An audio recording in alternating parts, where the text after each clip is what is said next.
I'm not here to tell you a fairy tale or paint a picture-perfect life like you see on social media. I'm here to tell you the truth. Raw, painful, but also full of hope. Because 5 years ago, I wasn't sitting in a studio with a mic in front of me. I was in a prison cell, concrete walls, cold metal bars. No name, just a number in a file. I made mistakes, big ones. And I paid for them with time, with tears, and with a kind of trust I may never get back. But here's something no one tells you. Getting out of prison is sometimes harder than going in. The real walls come after the bars. When I walked through those prison gates, I didn't feel free. I felt exposed, lost, ashamed, and I had no clue how to start over. The world kept spinning, people moved on, technology advanced, life got faster. And me? I was just trying to fill out a job application without lying, trying to look my mother in the eye without making her cry, trying to sleep through the night without jolting awake from the darkness in my head. No one teaches you how to be a person again after prison. They release your body, but your mind is still shackled. I remember one night, maybe 2 weeks after I got out. I was in a halfway house, shared room, rusty locker, cockroaches everywhere, no hot water. I sat on the floor, leaned against the wall, staring at a piece of broken mirror someone had stuck on the wall, and I asked myself, is this it? Is this the rest of my life? 5 years behind bars. A bad record, no job, no friends, no future. I thought about going back to the life I knew, the only place I ever knew how to survive. But in that exact moment, something inside me broke. Or maybe woke up. I didn't want to just survive anymore.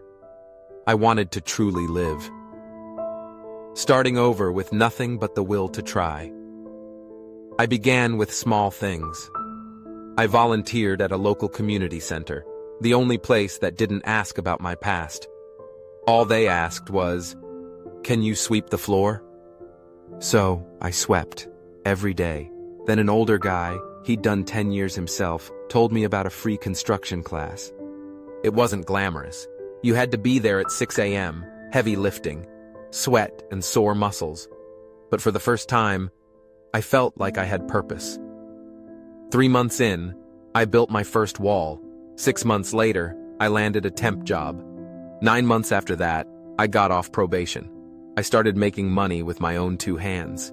Not rich, not fancy, but clean money. Honest, and something to be proud of. The hardest part wasn't finding work. It was facing myself. I'll be real with you. The hardest part wasn't the job hunt. It was facing who I used to be. The people I hurt. The trust I burned to ashes. I went to therapy.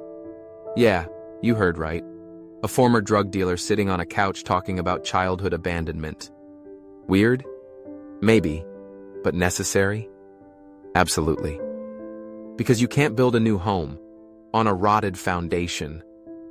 What I've learned, and why you should listen, if you've made mistakes, if you've done time, if you've ever wanted to give up, you're not done. You're not broken. You're not just that ex-con. You are what you choose to become next. You don't have to be perfect. You just have to do what's right, one day at a time. You don't need to become someone completely new.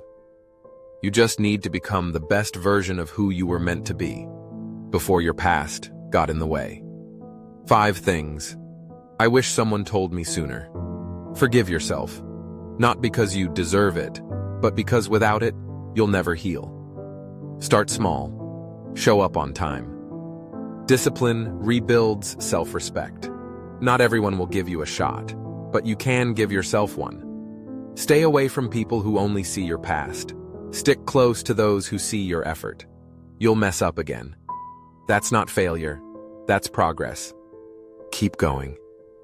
I don't know who you are. I don't know what you've done. But I do know this. If you're still breathing, You still have a shot. A shot to heal. A shot to rise. A shot to rewrite the rest of your life. Believe me, you are not the mistake you made. You are what you choose to do from this moment on. Thanks for listening.